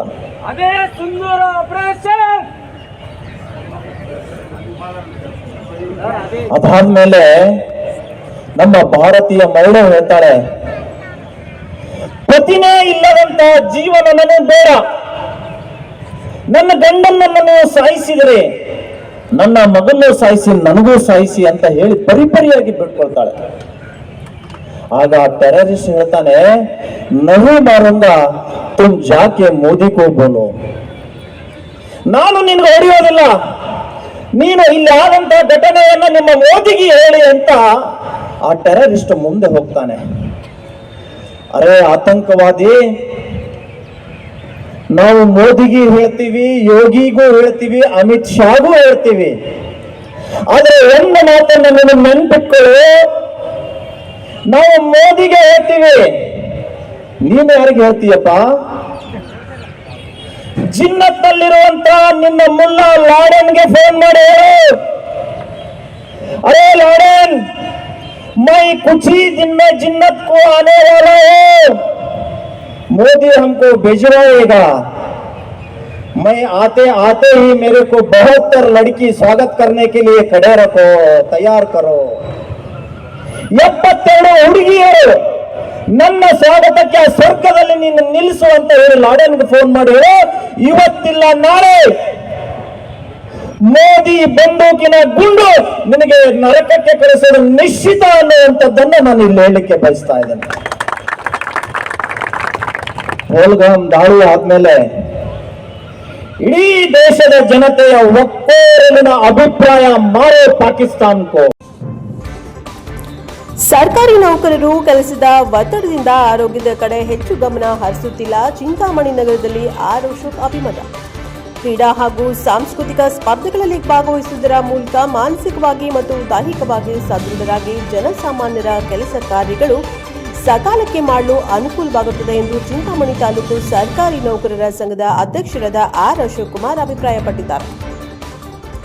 ರಾಜ್ಯ ಮಟ್ಟದ ಸರ್ಕಾರಿ ನೌಕರರ ಕ್ರೀಡಾ ಮತ್ತು ಸಾಂಸ್ಕೃತಿಕ ಸ್ಪರ್ಧೆಗಳು ಶಿವಮೊಗ್ಗ ನಗರದಲ್ಲಿ ನಡೆಯುತ್ತಿದ್ದು, ಈ ಕ್ರೀಡಾಕೂಟದಲ್ಲಿ ಭಾಗವಹಿಸಲು ಚಿಂತಾಮಣಿ ಕ್ರೀಡಾಪಟುಗಳೊಂದಿಗೆ ತೆರಳುವ ಸಮಯದಲ್ಲಿ ಮಾತನಾಡಿದ ಅವರು, ಪ್ರತಿ ವರ್ಷವೂ ಚಿಂತಾಮಣಿಯ ಕ್ರೀಡಾಪಟುಗಳು ಹೆಚ್ಚಿನ ಕ್ರೀಡೆಗಳಲ್ಲಿ ವಿಜೇತರಾಗುತ್ತಿದ್ದು, ಈ ವರ್ಷವೂ ಸಹ ಹೆಚ್ಚಿನ ಕ್ರೀಡೆಗಳಲ್ಲಿ ವಿಜೇತರಾಗಿ ಚಿಂತಾಮಣಿ ತಾಲೂಕು ಮತ್ತು ಚಿಕ್ಕಬಳ್ಳಾಪುರ ಜಿಲ್ಲೆಗೆ ಕೀರ್ತಿ ತರಬೇಕೆಂದು ಶುಭ ಹಾರೈಸಿದ್ದಾರೆ. ಈ ಸಂದರ್ಭದಲ್ಲಿ ನೌಕರರ ಸಂಘದ ರಾಜ್ಯ ಪರಿಷತ್ ಸದಸ್ಯ ಕೆಆರ್ ಮಂಜುನಾಥ್, ಉಪಾಧ್ಯಕ್ಷ ಜಗದೀಶ್, ಗೃಹ ನಿರ್ಮಾಣ ಸಹಕಾರ ಸಂಘದ ನಿರ್ದೇಶಕರಾದ ವೆಂಕಟಾಚಲಪತಿ, ಮಸ್ತಾನ್ ಬಲಿ, ಡಿವಿ ಶಂಕರ್ ರೆಡ್ಡಿ, ಪ್ರಾಥಮಿಕ ಶಾಲಾ ಶಿಕ್ಷಕರ ಸಂಘ ಜಿಲ್ಲಾ ಸಹ ಕಾರ್ಯದರ್ಶಿ ಚಂದ್ರಮ್ಮ, ಸಂಘಟನಾ ಕಾರ್ಯದರ್ಶಿ ವಿ ರಮೇಶ್, ಶಿಡ್ಲಘಟ್ಟ ತಾಲೂಕು ಕಾರ್ಯದರ್ಶಿ ಸುಂದರಾಚಾರಿ, ಎಸ್ಸಿ ಸಮನ್ವಯ ಸಮಿತಿ ಅಧ್ಯಕ್ಷರಾದ ರವಿ ಬಡ್ತಿ, ಮುಖ್ಯ ಶಿಕ್ಷಕರಾದ ಡಿಎಂ ವೆಂಕಟರಮಣ, ಎಸ್ ವೆಂಕಟರತ್ನ, ಮಹಿಳಾ ನೌಕರರ throwball, ball, badminton, kabaddi, yoga, volleyball ಮತ್ತು ಅಥ್ಲೆಟಿಕ್ ಕ್ರೀಡಾಪಟುಗಳು, ಪುರುಷರ ಕಬಡ್ಡಿ, ಕ್ರಿಕೆಟ್, ಅಥ್ಲೆಟಿಕ್ ಕ್ರೀಡಾಪಟುಗಳು ಹಾಜರಿದ್ದರು. Bureau report Ravikumar, Chintamani. ಹೊಸಕೋಟೆ ತಾಲೂಕಿನ ದುನ್ನಸಂದ್ರ ಬಳಿ ಶ್ರೀ ಸಾಯಿ ಕ್ಲಿನಿಕ್ 2025 ಆಯೋಜನೆ ಮಾಡಿದ್ದ mister and Miss South India body building ಸ್ಪರ್ಧೆ ಆಯೋಜನೆ ಮಾಡಲಾಗಿತ್ತು. ಈ ಸ್ಪರ್ಧೆಗೆ ರಾಜ್ಯದ ಮೂಲೆ ಮೂಲೆಯಿಂದ ಆಗಮಿಸಿದ ದೈತ್ಯಾಕಾರ ದೇಹ ಹೊಂದಿದ್ದ ನೂರಾರು ಬಾಡಿ ಬಿಲ್ಡರ್ಸ್ಗಳು ಭಾಗವಹಿಸಿದ್ರು. ಬಾಡಿ ಬಿಲ್ಡರ್ಸ್ಗಳು ಭಾಗಿಯಾಗಿ ವೇದಿಕೆಯಲ್ಲಿ ತಮ್ಮ ಶಕ್ತಿ ಪ್ರದರ್ಶನ ಮಾಡಿದ್ರು. ಮೋಹನ್ ಹಾಗೂ ಸ್ನೇಹಿತರ ಬಳಗದಿಂದ ಇದು 2ನೇ ಬಾರಿಗೆ ಆಯೋಜಿಸಲಾಗಿರುವ ದಕ್ಷಿಣ ಭಾರತದ ದೇಹದಾಂಡ್ಯ ಸ್ಪರ್ಧೆಗೆ ಉತ್ತಮ ಪ್ರತಿಕ್ರಿಯೆ ದೊರಕಿದೆ. ವಿವಿಧ ರಾಜ್ಯಗಳಿಂದ ಆಗಮಿಸಿದ ಸ್ಪರ್ಧೆಯಲ್ಲಿ ಭಾಗವಹಿಸಿದ ಕ್ರೀಡಾ ಸ್ಪರ್ಧಿಗಳು ಜಿಲ್ಲಾ ಮಟ್ಟದಲ್ಲಿ, ರಾಜ್ಯ ಮಟ್ಟದಲ್ಲಿ ಹಾಗೂ ಸೌತ್ ಇಂಡಿಯಾ ಮಟ್ಟದಲ್ಲಿ ಪ್ರದರ್ಶನ ನೀಡಿ ಹೆಸರು ಮಾಡಿದವರಾಗಿದ್ದಾರೆ. ದೇಹದಾಂಡ್ಯ ಸ್ಪರ್ಧೆಯಲ್ಲಿ ವಿಜೇತರಿಗೆ ಆಕರ್ಷಕ ಪ್ರಶಸ್ತಿ ಹಾಗೂ ಬಹುಮಾನ ನೀಡಿ ಗೌರವಿಸಲಾಯಿತು. ತೀರ್ಪುಗಾರರು ಹೇಳಿದಂತೆ ದೇಹದಾಂಡ್ಯ ಪಟುಗಳು ವೇದಿಕೆಯಲ್ಲಿ ಡಬಲ್ ಬೈಸೆಪ್, ಸೈಡ್ ಚೆಸ್ಟ್, ಲ್ಯಾಂಟಿಂಗ್, tricep, single bicep, neck abdominals, side abdominals ಹೀಗೆ ನಾನಾ ಪೋಸ್ಗಳನ್ನು ಹಿಡಿಯುವ ಮೂಲಕ ತಮ್ಮ ದೈತ್ಯ ದೇಹವನ್ನು ವೇದಿಕೆಯಲ್ಲಿ ಪ್ರದರ್ಶಿಸಿ ನೆರೆದಿದ್ದ ಜನರನ್ನು ರಂಜಿಸಿದರು. ಆಯೋಜಕರಾದ ಮೋಹನ್ ಪ್ರತಿಕ್ರಿಯಿಸಿ, ಹೊಸಕೋಟೆ ಭಾಗದಲ್ಲಿ ಮೊಟ್ಟಮೊದಲ ಬಾರಿಗೆ ಸೌತ್ ಇಂಡಿಯಾ ಬಾಡಿ ಬಿಲ್ಡಿಂಗ್ ಸ್ಪರ್ಧೆ ಆಯೋಜನೆ ಮಾಡಿದ್ದೇವೆ.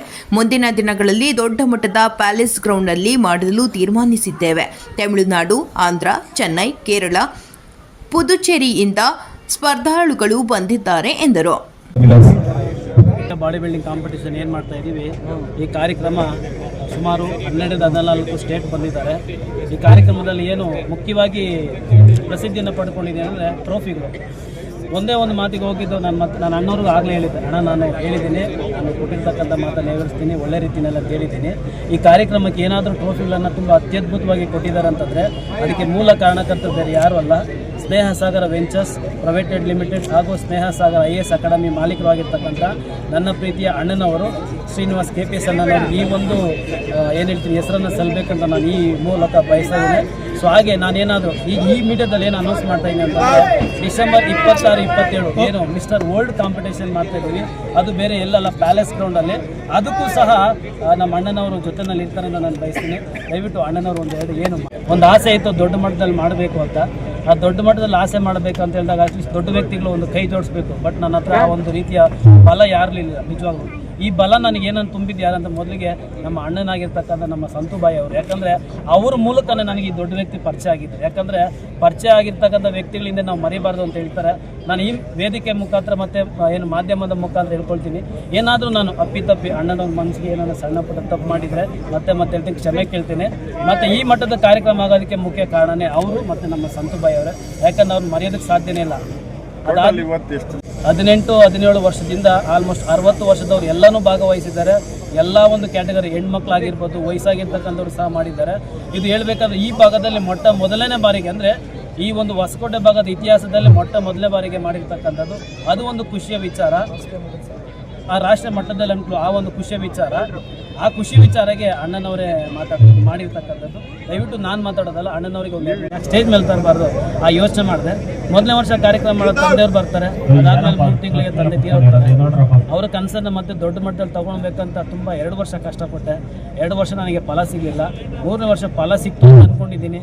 ಯಾಕಂದರೆ ಇನ್ನೊಂದು ಹೇಳಬೇಕು, ನನಗೆ ಈ ಕಾರ್ಯಕ್ರಮ ಈ ಮಟ್ಟಕ್ಕೆ ಯಶಸ್ಸು ಸಿಗ್ತಾ ಇದೆ ಅಂದರೆ ಅದಕ್ಕೊಬ್ಬ ಕಾರಣ ವ್ಯಕ್ತಿ. ಯುಗ ಆಗಿರ್ಬೋದು, ಸೀನಣ್ಣವರಾಗಿರ್ಬೋದು, ನಮ್ಮ ಕೊಲಿಗ್ ಮನ್ಸೂರ್ ಸರ್ ಅವರಾಗಿರ್ಬೋದು, ಆಮೇಲೆ ನಮ್ಮ ಅಣ್ಣ ಜಾಯ್ಕಟ್ಲರ್ ಮೋಹನ್ ಅವರಾಗಿರ್ಬೋದು, ಇವರೆಲ್ಲರೂ ಕಾರಣಕರ್ತರು. ಮುಖ್ಯವಾಗಿ ನನಗೆ ಟ್ರೋಫಿ ಬೇಕಾಗಿತ್ತು. ಈ ಎಲ್ಲ ಕೀರ್ತಿ ನಾನು ಇವತ್ತು ಹೇಳ್ತೀನಿ ಅಣ್ಣನವ್ರಿಗೆ ಸಲ್ಬೇಕು. ಅದು ನಮ್ಮ ಸಂತುಬಾಯಿ ಅವ್ರ ಕಡೆನೇ ಪರಿಚಯ ಆಗಿ ನನಗೆ ಅಣ್ಣನವರು. ನೆಕ್ಸ್ಟು ಪ್ಯಾಲೇಸ್ ಗ್ರೌಂಡಲ್ಲಿ ಮಾಡಬೇಕು. ಪ್ಯಾಲೇಸ್ ಗ್ರೌಂಡಲ್ಲಿ ಯಾಕೆ ಮಾಡಬೇಕಂತ ಅಂದ್ಕೊಂಡೆ ಅಂತಂದರೆ, ಇಡೀ ಪ್ರಪಂಚ ಭಾರತದ ಕಡೆ ಬರಬೇಕು, ನಾವು ಭಾರತ ಬೇರೆ ಕಡೆ ಹೋಗೋದಲ್ಲ, ಭಾರತದ ಕಡೆ ಈ ಕಡೆ ಬರಬೇಕು. ಅದರಲ್ಲಿ ಮುಖ್ಯವಾಗಿ ಅಣ್ಣನವರು ಏನು ಸ್ನೇಹ ಸಾಗರ ವೆಂಚರ್ಸ್ ಇದೆ, ಅದು ದೊಡ್ಡ ಮಟ್ಟದಲ್ಲಿ ಅಣ್ಣವ್ರಿಗೆ ಹೇಳಿದ್ದೀನಿ, ಸ್ನೇಹ ಸಾಗರ ವೆಂಚರ್ಸ್ ಒಂದು ಸ್ಟ್ಯಾಂಪ್ ಆಗಬೇಕು. ಅದು ಖಂಡಿತವಾಗ್ಲೂ ನಾನು ಮಾಡೇ ಮಾಡ್ತೀನಿ. ಈ ಮುಖಾಂತರ, ಮಾಧ್ಯಮದ ಮುಖಾಂತರ ಹೇಳ್ತೀನಿ, ಸ್ನೇಹ ಸಾಗರ ವೆಂಚರ್ಸ್ ಪ್ರೈವೇಟ್ ಲಿಮಿಟೆಡ್ ನಾನು ಏನು ಮಾಡ್ತೀನಿ, ಒಂದು ದೊಡ್ಡ ಸ್ಟ್ಯಾಂಪ್ ಮಾಡ್ತೀನಿ. ಆ ಮುಖಾಂತರ ಕಾರ್ಯಕ್ರಮ ಮಾಡಬೇಕು ಅನ್ನೋದು ನನ್ನ ಆಸೆ. ಯಾಕೆಂದರೆ ಅವರು ಬಡವರಿಗೆ ತುಂಬ ಹೆಲ್ಪ್ ಮಾಡಿದ್ದಾರೆ. ನಾನು ಒಬ್ಬ ಮಧ್ಯಮ ವರ್ಗದ ಕುಟುಂಬದವನು ಬಂದಿರೋದು, ನನಗೂ ಸಹ ಸಹಾಯ ಮಾಡಿದ್ದಾರೆ. ಅದು ವೇದಿಕೆಯಲ್ಲಿ ಏನು ನೇರವಾಗಿ ಹೇಳ್ತಾರೆ, ಸಹಾಯ ಮಾಡಿದ್ರು ಇಲ್ಲ ಅಂತೇಳಿ ಖರ್ಚಾಗಿದ್ದಾರೆ. ನಿಜವಲ್ಲ, ಯಾರು ಏನು ಬೇಕಾದ್ರೂ ಅನ್ಕೊಂಡು ತಲೆ ಕೆಡಿಸ್ಕೊಂಡಿಲ್ಲ. ಕಾರಣಕರ್ತ ದೇವರು ಸಂತು ಭಯ. ಇವ್ರನ್ನ ನಾನು ಜೀವನ ಪೂರ್ತಿ ಕೂಡ ಮರೆಯೋಕ್ಕಾಗೋದೇ ಇಲ್ಲ. ಯಾಕಂದ್ರೆ ಯಾರು ಏನು ಬೇಕಾದ್ರೆ ಅಂದ್ಕೊಳ್ಬೋದು. ಇವರಿಂದ ನನಗೆ ಇವ್ರು ಸಿಕ್ಕಿದ್ದು. ನಾನು ಈಗ ಹೇಳ್ತೀನಿ, ನಾನು ಮತ್ತೆ ಹೇಳ್ತೀನಿ, ದಯವಿಟ್ಟು ತಪ್ಪು ತಿಳ್ಕೊಟ್ಟು ಏನೋ ನಾನು ಸಣ್ಣ ತಪ್ಪು ಮಾಡಿದರೆ ದಯವಿಟ್ಟು ನನಗೆ ಕ್ಷಮೆ. ನಾನು ತುಂಬ ಕಷ್ಟಪಟ್ಟಿದ್ದೀನಿ. ಇದು ಕಾರ್ಯಕ್ರಮ 100% ಸಕ್ಸಸ್ ಕಾರ್ಯಕ್ರಮ. ಈ ಕಾರ್ಯಕ್ರಮ ಮಾಡೋದಕ್ಕೆ ಮೋಹನ್ ಮತ್ತು ಅವರ ಟೀಮು ತುಂಬಾ ಶ್ರಮ ಪಟ್ಟಿದ್ದಾರೆ. ಲಾಸ್ಟ್ 6 ಮಂತಿಂದ ಮೋಹನ್ ಅವರು ಮತ್ತು ನಮ್ಮ ಒಡನಾಟ ಅದಕ್ಕಿಂತ ಮುಂಚೆ ಸ್ಟಾರ್ಟ್ ಆಗಿತ್ತು. ಮೋಹನ್ ಅವ್ರು ಹೇಳ್ತಾರೆ, ಇದು ಅಣ್ಣ ನಾನು ಏನಾದರೂ ಒಂದು ಅಚೀವ್ ಮಾಡಬೇಕು, ಆಮೇಲೆ ಏನಾದರೂ ಒಂದು ಸಾಧಿಸಬೇಕು ಈ body building competition. First starting ಬಂದು ನಾನು ಮೋಹನ್ ಅವರು ಈ ರೀತಿಯಾಗಿ ಹೇಳ್ತಾ ಇರೋದು ಏನೋ ಮಾಡ್ತದೆ ಏನೋ ಆ ಥರ ಒಂದು ಅರ್ಧಂಬರ್ಧ ನಂಬಿಕೆಯಿಂದ ಇತ್ತು. ಆಮೇಲೆ ಮೋಹನ್ ನಾನು ಎಷ್ಟು ಇಗ್ನೋರ್ ಮಾಡಿದ್ರು, ಮೋಹನ್ ಇಲ್ಲಣ್ಣ 100% ನಾನು ಏನಾದರೂ ಒಂದು ಸಾಧನೆ ಮಾಡೇ ಮಾಡ್ತೀನಿ, ನಾನು ಸಪೋರ್ಟ್ ಬೇಕು ಅಂತ ಹೇಳಿದಾಗ ಆಯಿತು ಮೋಹನ್ ನೋಡೋಣ ಅಂತ ಹೇಳಿದ್ದೆ. ಬಟ್ ಇವಾಗ ಕಾರ್ಯಕ್ರಮನ ಇಲ್ಲಿ ಬಂದು ನೋಡಿದಾಗ ಗೊತ್ತಾಗುತ್ತೆ 100% ನಾನು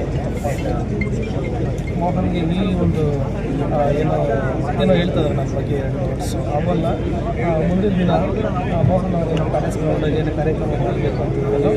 ಇದಕ್ಕೆ 25 ಲಕ್ಷದಿಂದ ಒಂದು 50 ಲಕ್ಷ ರೂಪಾಯಿಗೆ ಮೋಹನ್ ಮೇಲೆ ಇನ್ವೆಸ್ಟ್ಮೆಂಟ್ ಮಾಡಿ ಒಂದು ಮೋಹನ್ ನಾಟ್ ಓನ್ಲಿ ನ್ಯಾಷನಲ್, ಒಂದು ಇಂಟರ್ನ್ಯಾಷನಲ್ ಮಟ್ಟಕ್ಕೆ ಮೋಹನ್ ಗುರುತಿಸ್ಕೊಬೇಕು.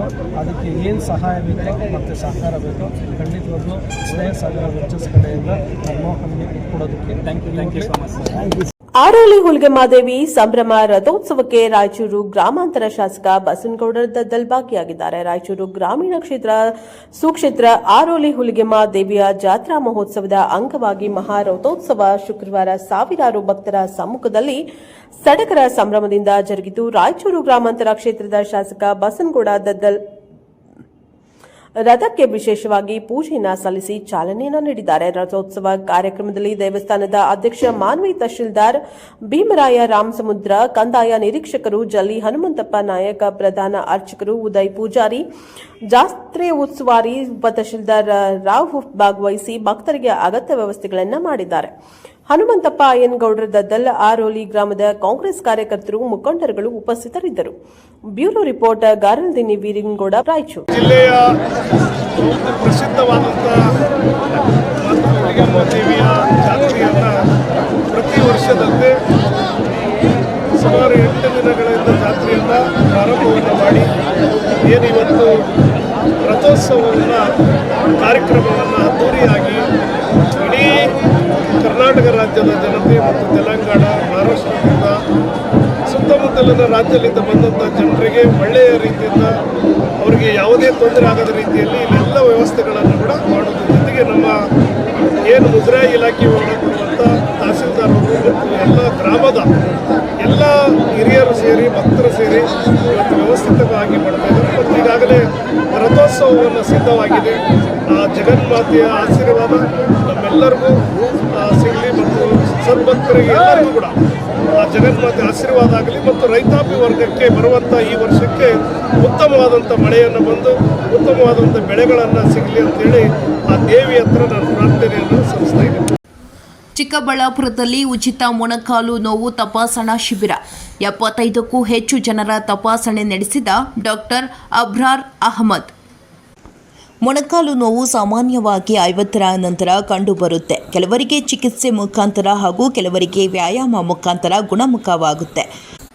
ಮೊಣಕಾಲು ನೋವಿನಿಂದ ಬಳಲುತ್ತಿರುವವರು ನಿರ್ಲಕ್ಷ್ಯ ವಹಿಸದೆ ಸಮಯಕ್ಕೆ ಚಿಕಿತ್ಸೆ ಪಡೆದು ಗುಣಮುಖರಾಗಬೇಕೆಂದು ಬೆಂಗಳೂರಿನ ಸಂಜಯ್ ಗಾಂಧಿ ಆಸ್ಪತ್ರೆಯ ಮೊಣಕಾಲು ನೋವು ತಜ್ಞರಾದ ಡಾಕ್ಟರ್ ಅಬ್ರಾರ್ ಮೊಹಮ್ಮದ್ ತಿಳಿಸಿದರು. ಅವರು ಶನಿವಾರ ನಗರದ ಅಮೃತ ಪಾಲಿ ಕ್ಲಿನಿಕಲ್ಲಿ ಆಯೋಜಿಸಲಾಗಿದ್ದ ಉಚಿತ ಮೊಣಕಾಲು ನೋವು ತಪಾಸಣಾ ಶಿಬಿರದಲ್ಲಿ ಮಾತನಾಡಿದರು. ಇತ್ತೀಚಿನ ದಿನಗಳಲ್ಲಿ ಮೊಣಕಾಲು ನೋವಿನ ಸಮಸ್ಯೆ ಬಹಳಷ್ಟು ಕಂಡುಬರುತ್ತಿದ್ದು ಸೂಕ್ತ ಚಿಕಿತ್ಸೆ ಪಡೆದಿದ್ದಲ್ಲಿ ಬೇಗನೆ ಗುಣಮುಖರಾಗಬಹುದು. ಮೊಣಕಾಲು ನೋವು ಮನುಷ್ಯನಿಗೆ ಸಾಮಾನ್ಯವಾಗಿ 50ರ ನಂತರ ಬರುತ್ತೆ. ಇದಲ್ಲದೆ ಬೇರೆ ಬೇರೆ ಕಾರಣಗಳಿಂದ ಕೂಡ ಈ ಸಮಸ್ಯೆ ಉದ್ಭವಿಸುತ್ತೆ. ಸಮಯಕ್ಕೆ ಸರಿಯಾಗಿ ಸೂಕ್ತ ಚಿಕಿತ್ಸೆ ಪಡೆದರೆ ಸಮಸ್ಯೆಯಿಂದ ಪಾರಾಗಬಹುದು ಎಂದರು. ಇನ್ನು ಶಿಬಿರದ ಬಗ್ಗೆ ಮಾತನಾಡಿದ ಅವರು, ಚಿಕ್ಕಬಳ್ಳಾಪುರದಲ್ಲಿ ಮೊಣಕಾಲು ನೋವಿನಿಂದ ಬಳಲುತ್ತಿರುವವರಿಗೆ ತಪಾಸಣೆ ನಡೆಸಿ ಉಚಿತವಾಗಿ ಔಷಧಿ ನೀಡಲು ಶಿಬಿರವನ್ನು ಆಯೋಜಿಸಲಾಗಿದೆ. ಬಂದ ರೋಗಿಗಳಿಗೆ ನೋವಿನಿಂದ ಪಾರಾಗಲು ಅನುಸರಿಸಬೇಕಾದ ವಿಧಾನಗಳು, ಸಲಹೆ ಸೂಚನೆಗಳನ್ನು ನೀಡಿದ್ದೇವೆ. ಜೊತೆಗೆ ಔಷಧಿ ವಿತರಣೆ ಉಚಿತವಾಗಿ ನೀಡಲಾಗಿದೆ. ಹೆಚ್ಚಿನ ಚಿಕಿತ್ಸೆ ಇದ್ದಲ್ಲಿ ಬೆಂಗಳೂರಿನ ಸಂಜಯ್ ಗಾಂಧಿ ಆಸ್ಪತ್ರೆಯಲ್ಲಿ ಶಸ್ತ್ರಚಿಕಿತ್ಸೆಗೆ ಒಳಪಡಿಸಲಾಗುವುದು ಎಂದರು. ಇನ್ನು ರೋಗಿಗಳ ಅನುಕೂಲಕ್ಕಾಗಿ ಇಂತಹ ಶಿಬಿರಗಳು ಹೆಚ್ಚಾಗಿ ನಡೆಸುವ ಜೊತೆಗೆ ಪ್ರತಿ ಶನಿವಾರ ಇದೇ ಕ್ಲಿನಿಕ್ಕಲ್ಲಿ ಮೊಣಕಾಲು ನೋವಿನ ರೋಗಿಗಳಿಗೆ ಉಚಿತ ತಪಾಸಣೆ ನಡೆಸಲಾಗುವುದು ಎಂದರು. ಉಚಿತ ಮೊಣಕಾಲು ಶಿಬಿರದಲ್ಲಿ ಸುಮಾರು 75ಕ್ಕೂ ಹೆಚ್ಚು ಜನರು ತಪಾಸಣೆಗೆ ಒಳಗಾಗಿ ಡಾಕ್ಟರ್ ಅಬ್ರಾರ್ ಮಹಮ್ಮದ್ ಅವರಿಂದ ಸಲಹೆ ಸೂಚನೆಗಳನ್ನು ಪಡೆದರು. ಈ ಶಿಬಿರದಲ್ಲಿ ಅಮೃತ ಪಾಲಿ ಕ್ಲಿನಿಕ್ ಮಂಜುನಾಥ್ ಹಾಗೂ ಆರೋಗ್ಯ ತಪಾಸಣಾ ಸಿಬ್ಬಂದಿ ವರ್ಗದವರು ಇದ್ದರು. ಡಾಕ್ಟರ್ ಅಬ್ರಾರ್ ಮೊಹಮ್ಮದ್ ಅಂತ, ಕನ್ಸಲ್ಟೆಂಟ್ ಸಂಜಯ್ ಗಾಂಧಿ ಹಾಸ್ಪಿಟಲ್ ಬ್ಯಾಂಗ್ಳೂರ್, ಆಮೇಲೆ ವೈದೇಹಿ ಸೂಪರ್ ಸ್ಪೆಷಾಲಿಟಿ ಹಾಸ್ಪಿಟಲಲ್ಲಿ. ಸೊ ನಾನು ಆರ್ಥೋಪೆಡಿಕ್ ಸರ್ಜನ್, ಬಟ್ ನಂದು ಮೇನ್ ಸ್ಪೆಷಾಲಿಟಿ ಸೂಪರ್ ಸ್ಪೆಷಾಲಿಟಿ ಅಂದರೆ ಮೊಣಕಾಲ್ ನೋವು, ನೀ and hip surgeon basically. So ಈಗ ಇವತ್ತು ಅಮೃತ ಪಾಲಿ ಕ್ಲಿನಿಕಲ್ಲಿ ಮಂಜುನಾಥ್ ಅವರು ಇದು ಇನಿಷಿಯೇಟಿವ್ ತೊಗೊಂಡಿದ್ದಾರೆ, ಒಂದು ನೀ ಪೇನ್ ಕ್ಯಾಂಪ್.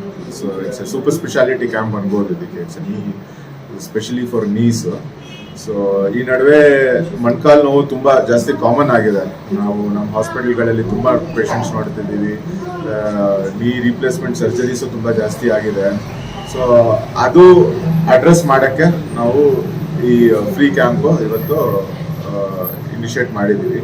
ಸೊ ಒಳ್ಳೆ ರೆಸ್ಪಾನ್ಸ್ ಇದೆ. ಈಗ ಸದ್ಯ ಬೆಳಿಗ್ಗೆಯಿಂದ ಒಂದು 10 ಗಂಟೆಯಿಂದ ಸ್ಟಾರ್ಟ್ ಆಗಿದೆ camp. Almost 50+ patients ದಾಟಿದ್ದಾರೆ.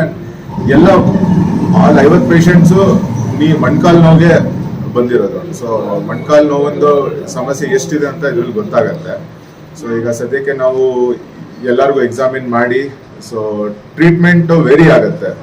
Severity of the disease will give us what treatment we should give to the patient. So basically ಸ್ವಲ್ಪ ಜನಕ್ಕೆ ಎಕ್ಸಸೈಸ್ ಇಂದ ಕಡಿಮೆ ಆಗುತ್ತೆ, ಸ್ವಲ್ಪ ಜನಕ್ಕೆ ಮೊಣಕಾಲು ಇಂಜೆಕ್ಷನ್ಸ್ ಕೊಡಬೇಕಾಗತ್ತೆ, ಸ್ವಲ್ಪ ಜನಕ್ಕೆ ತುಂಬ ಸಿವಿಯರ್ ಇದೆ ಅಂತ ಹೇಳಿದ್ರೆ ಅವರಿಗೆ ಸರ್ಜರಿ ಮಾಡಬೇಕಾಗತ್ತೆ. ಸೊ ಬೇಸ್ಡ್ ಆನ್ ದ್ಯಾಟ್ ಎಲ್ಲ ಇನ್ವೆಸ್ಟಿಗೇಷನ್ಸ್ ಎಲ್ಲ ಮಾಡಿ, ಎಕ್ಸ್ರೇಸ್ ಮಾಡಿ ನಾವು ಕಾಲ್ ತಗೋತೀವಿ ಏನು ಮಾಡಬೇಕು ಅಂತ. ಸೊ ಈಗ ಇದು ಫಸ್ಟ್ ಕ್ಯಾಂಪ್. ಸೊ ಈಗ we will follow this up with many more camps going forward. So basically ಚಿಕ್ಕಬಳ್ಳಾಪುರದಲ್ಲಿ ಮೊಣಕಾಲು ನೋವಿನ ಸಮಸ್ಯೆ ಎಲ್ಲ ನಾವು we have to address it. So ಅದು ಬೇಸಿಕ್ ನಮ್ಮ initiative. So mostly age related. So osteoarthritis ಅಂತೀವಿ. ಹೆಂಗೆ ನಮ್ದು ಏಜ್ ಆಗುತ್ತೋ ಹಂಗೆ ಮೊಣಕಾಲು ಸವಿಯೋದು ಸ್ಟಾರ್ಟ್ ಆಗುತ್ತೆ. ಸೊ ಇದು 50 years plus, usually patients with 50 years plus ನಾವು ಆಸ್ಟಿಯೋ ಆರ್ಥರೈಟಿಸ್ ಕಂಡು ಬರುತ್ತೆ. So that is one. ಇನ್ನೊಂದು ಬಂದು ರಿಮೊಟಾಯ್ಡ್ ಆರ್ಥರೈಟಿಸ್ ಅಂತೀವಿ. ಸೊ ಅದು ವಾಯು ಕಾಯಿಲೆ ಅಂತೀವಿ. ಅದರಲ್ಲಿ 40 ವರ್ಷವರೆಗೂ ಮಂಡಿ ಸವಿಯೋದು ಸ್ಟಾರ್ಟ್ ಆಗ್ಬೋದು. ಸೆಕೆಂಡ್ರಿ ಟು ರಿಮೊಟಾಯ್ಡ್ ಅಂತ. ಸೊ ನೆಕ್ಸ್ಟ್ ಇನ್ನೊಂದೇನಂದ್ರೆ ಯಾವಾಗ ಫ್ರಾಕ್ಚರ್ ಆಗಿತ್ತು, ಹಳೆ ಫ್ರಾಕ್ಚರು, ಸೊ ಅದು ಸರಿಯಾಗಿ ಹೀಲ್ ಆಗಿಲ್ಲ, ಮಾಲ್ಯೂನಿಯನ್ ಅಂತಾರೆ. ಅದಕ್ಕೆ ಮತ್ತೆ ಅದರಿಂದ ಆರ್ಥರೈಟಿಸ್ ಅಂದ್ರೆ ಆರ್ಥರೈಟಿಸ್ ಸರ್ಟಿನ್ ಆಗ್ಬೋದು. So these are the multiple reasons. So main reason is the age. So degenerative condition ಅಂತೀವಿ ನಾವು. ಸರ್ ಕ್ಯಾಂಪಲ್ಲಿ ಬಂದು ಸೊ ಕ್ಯಾಂಪಲ್ಲಿ ಬಂದವರಿಗೆ ನಾವು ಫಸ್ಟ್ ನೋಡ್ತೀವಿ, ಎಕ್ಸಾಮಿನ್ ಮಾಡ್ತೀವಿ. ಸೊ ಎಕ್ಸಾಮಿನೇಷನ್ ಅಲ್ಲಿ ನಮಗೆ ಗೊತ್ತಾಗತ್ತೆ ಎಷ್ಟು ಸಿವಿಯರ್ ಇದೆ ಅಂತ. ಸೊ ನಾವು ಅದು ಕನ್ಫರ್ಮ್ ಮಾಡಕ್ಕೆ ಮತ್ತೆ ಒಂದು ಎಕ್ಸ್ರೇ ಮಾಡಬೇಕಾಗತ್ತೆ. ಸೊ ಎಕ್ಸ್ರೇ ನೋಡಿ ಮತ್ತೆ ನೆಕ್ಸ್ಟ್ ಟ್ರೀಟ್ಮೆಂಟ್. ಈಗ ಸದ್ಯಕ್ಕೆ ನಾವು ಅವ್ರಿಗೆ ಕನ್ಸರ್ವೇಟಿವ್ ಟ್ರೀಟ್ಮೆಂಟ್ ಅಂತೀವಿ. ಅದಕ್ಕೆ ಮೆಡಿಸಿನ್ಸ್ ಕೊಟ್ಟಿರ್ತೀವಿ, ಆಮೇಲೆ ಎಕ್ಸಸೈಸಸ್ ಹೇಳ್ಕೊಟ್ಟಿರ್ತೀವಿ ಪೇಷಂಟ್ಸ್ಗೆ. ಸೊ ಈ ಮೆಡಿಸಿನ್ಸ್ ಎಕ್ಸಸೈಸ್ ಅವರು ಮಾಡಿ ಇದು ಬೆಟರ್ ಆಗತ್ತೆ. ಬಟ್ ಒಂದ್ಸತಿ ನಮಗೆ ಎಕ್ಸ್ರೇ ಸಿಕ್ಕಿದ್ಮೇಲೆ ನಮಗೆ ಮತ್ತೆ ಗೊತ್ತಾಗುತ್ತೆ ಎಷ್ಟು ಸಿವಿಯಾರಿಟಿ ಇದೆ ಡಿಸೀಸ್ ಅಂತ ನಮಗೆ ಕನ್ಫರ್ಮ್ ಆಗುತ್ತೆ. ಸೊ ಬೇಸ್ಡ್ ಆನ್ ದಟ್ ನಾವು ಮತ್ತೆ ನೆಕ್ಸ್ಟ್ ಕಾಲ್ ತಗೋಬಹುದು. ಸೊ ಈಗ ಫಸ್ಟ್ ಲೈನ್ ಆಫ್ ಟ್ರೀಟ್ಮೆಂಟ್ ಇದೆ ಸದ್ಯ. ಸರ್ ಕ್ಯಾಂಪಲ್ಲಿ ಈಗ ಸದ್ಯಕ್ಕೆ ಪೂರ ಫುಲ್ ಫ್ರೀ ಕನ್ಸಲ್ಟೇಷನ್ ಫ್ರೀ ಇದೆ, ಕೆಲವೊಂದು ಬೇಸಿಕ್ ಮೆಡಿಸಿನ್ಸು ಫ್ರೀ ಇದೆ ಸದ್ಯಕ್ಕೆ. ಸೊ ಆಮೇಲೆ ಎಕ್ಸ್ರೇಸು ಡಿಸ್ಕೌಂಟೆಡ್ ಪ್ರೈಸ್ ಅಲ್ಲಿ ಮಾಡಿಸ್ತಾ ಇದ್ದೀವಿ. ಸೊ ಬೇಸಿಕಲಿ ಪೇಷಂಟ್ಸ್ಗೆ ಎಷ್ಟು ನಾವು ಈಸ್ ಡೆಲಿವರ್ ಮಾಡೋಕ್ಕಾಗತ್ತೆ ಅಷ್ಟೆಲ್ಲ ಪ್ರಯತ್ನ ಪಡ್ತಿದ್ದೀವಿ ಈ ಕ್ಯಾಂಪ್ ಮುಖಾಂತರ. 2 ವರ್ಷಗಳ ಸಾಧನೆಯ ಸಮರ್ಪಣೆ ಸಮಾರಂಭ, 1 ಲಕ್ಷ ಫಲಾನುಭವಿಗಳಿಗೆ ಹಕ್ಕುಪತ್ರ ವಿತರಣೆ. ಎನ್ಎಸ್ ಬೋಸರಾಜು.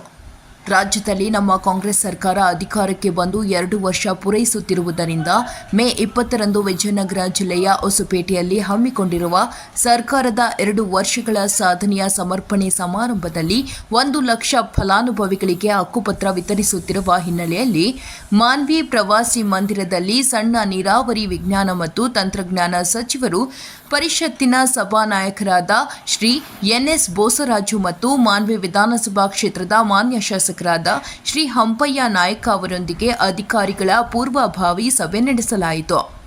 ಮಾನ್ವಿ ಹಾಗೂ ಸಿರವಾರ ತಾಲೂಕಿನ ವಿವಿಧ ಗ್ರಾಮಗಳಿಂದ ಆಯ್ಕೆ ಮಾಡಲಾದ ಫಲಾನುಭವಿಗಳಿಗೆ ಮುಖ್ಯಮಂತ್ರಿಗಳು ಹಕ್ಕುಪತ್ರ ನೀಡಲಿದ್ದಾರೆ. ಸಮಾವೇಶಕ್ಕೆ ಕ್ಷೇತ್ರದ ವಿವಿಧ ಗ್ರಾಮಗಳಿಂದ ಆಗಮಿಸುವವರಿಗೆ ಬಸ್ ವ್ಯವಸ್ಥೆ ಮಾಡಲಾಗಿದ್ದು, ಅವರಿಗೆ ಸೂಕ್ತ ನೆರವನ್ನು ನೀಡುವ ಮೂಲಕ ಕಾರ್ಯಕ್ರಮದ ಯಶಸ್ವಿಗೆ ನೆರವಾಗುವಂತೆ ಅಧಿಕಾರಿಗಳಿಗೆ ಸೂಚಿಸಲಾಯಿತು. ಈ ಸಂದರ್ಭದಲ್ಲಿ ಮಾನ್ವಿ, ಸಿರವಾರದ ವಿವಿಧ ಇಲಾಖೆಯ ಅಧಿಕಾರಿಗಳು ಉಪಸ್ಥಿತರಿದ್ದರು. ವರದಿ ಎಂಡಿ ಗೋಸ್, ಮಾನ್ವಿ. ಬಾಗಲಕೋಟೆ. ತಾಳಿ ಕಟ್ಟಿದ 15 ನಿಮಿಷದಲ್ಲೇ ಮದುಮಗ ನಿಧನ. ಜಮಖಂಡಿ ತಾಲೂಕು ಕುರುಬರಹಳ್ಳದ ರಾಜ್ಯ ಸೈಕ್ಲಿಂಗ್ ಸಂಸ್ಥೆ ಕಾರ್ಯದರ್ಶಿ ಶಂಕರ ಕುರಣಿ ಅವರ ಪುತ್ರ ಪ್ರವೀಣ ಮೃತಪಟ್ಟ ದುರ್ದೈವೆ. ವೃತ್ತಿಯಲ್ಲಿ ಕೃಷಿಕನಾಗಿರುವ ಪ್ರವೀಣ್ ಹಾಗೂ ಪೂಜಾ ಅವರ ವಿವಾಹ ಜಮಖಂಡಿಯ ನಂದಿಕೇಶ್ವರ ಕಲ್ಯಾಣ ಮಂಟಪದಲ್ಲಿ ಶನಿವಾರ ನಡೆಯಿತು. ಬೆಳಗ್ಗೆಯಿಂದ ಪೂಜಾ ವಿಧಾನಗಳಲ್ಲಿ ಪ್ರವೀಣ್ ಉತ್ಸಾಹದಿಂದ ಭಾಗವಹಿಸಿದ್ರು. ತದನಂತರ ಮಧ್ಯಾಹ್ನ 12:15ಕ್ಕೆ ಅಕ್ಷತಾರೋಪಣಕ್ಕೆ ವೇದಿಕೆ ಏರಿದ್ರು. ತಾಳಿ ಕಟ್ಟಿ ಹಾರ ಬದಲಾಯಿಸಿಕೊಂಡು ಖುಷಿಯಿಂದ ಜನರ ಶುಭಾಶಯ ಸ್ವೀಕರಿಸಿದ್ರು. ಆಗ ಪ್ರವೀಣ್ಗೆ ತಲೆ ಸುತ್ತು ಬಂದಂತಾಗಿ ತಮ್ಮ ತಂದೆ ಶ್ರೀಶೈಲ ಕುರಾಣಿ ಅವರಿಗೆ ಪಿಸುಮಾತಿನಲ್ಲಿ ವಿಷಯ ತಿಳಿಸಿದ್ದಾರೆ. ತಂದೆ ಕುಡಿಯುವ ನೀರು ತರಿಸಿಕೊಡುವಷ್ಟರಲ್ಲಿ ಪ್ರವೀಣ್ ಕುಸಿದು ಬಿದ್ದ ಕಾರಣ ತಕ್ಷಣ ಆಸ್ಪತ್ರೆಗೆ ಕರೆದೊಯ್ಯಲಾಗಿದೆ. ತಪಾಸಣೆ ಮಾಡಿದ ವೈದ್ಯರು ಯುವಕ ಹೃದಯಾಘಾತದಿಂದ ಮೃತಪಟ್ಟಿದ್ದಾರೆ ತಿಳಿಸಿದ್ದಾರೆ. ಪ್ರವೀಣ್ ಸಾವಿನಿಂದ ಸಂಭ್ರಮದಲ್ಲಿದ್ದ ಮದುವೆ ಮನೆ ಮೌನವಾಗಿದೆ. ತಂದೆ ತಾಯಿಗೆ ದಿಕ್ಕು ತೋಚದಂತಾಗಿತ್ತು. ಮದುವೆಗೆ ಬಂದ ಸ್ನೇಹಿತರು ಮತ್ತು ಬಂಧು ಬಾಂಧವರು ಪ್ರವೀಣ್ ಅಂತ್ಯಕ್ರಿಯೆಯನ್ನು ನಡೆಸುವಂತಾಗಿದ್ದು, ಸಂಭ್ರಮದ ವಾತಾವರಣದ ಕೇವಲ 15 ನಿಮಿಷದಲ್ಲಿ ವಿಷಾದ ದುಃಖದ ವಾತಾವರಣವಾಗಿ ಬದಲಾಯಿತು. ವರದಿ ಅರುಣಕುಮಾರ, ಮುಚ್ಚಖಂಡಿಮಠ, ಎನ್ಕೆಎಸ್ ಟಿವಿ4, ಬಾಗಲಕೋಟೆ. ಇದಾಗಿತ್ತು ಈ ದಿನದ ಪ್ರಮುಖ ಸುದ್ದಿಗಳ ನ್ಯೂಸ್ ಬುಲೆಟಿನ್. ನಿರಂತರ ಸುದ್ದಿಗಾಗಿ ನೋಡ್ತಾ ಇರಿ ಎನ್ಕೆಎಸ್ ಟಿವಿ4, ಇದು ನಿರಂತರ ಕಾರ್ಯಪಡೆ.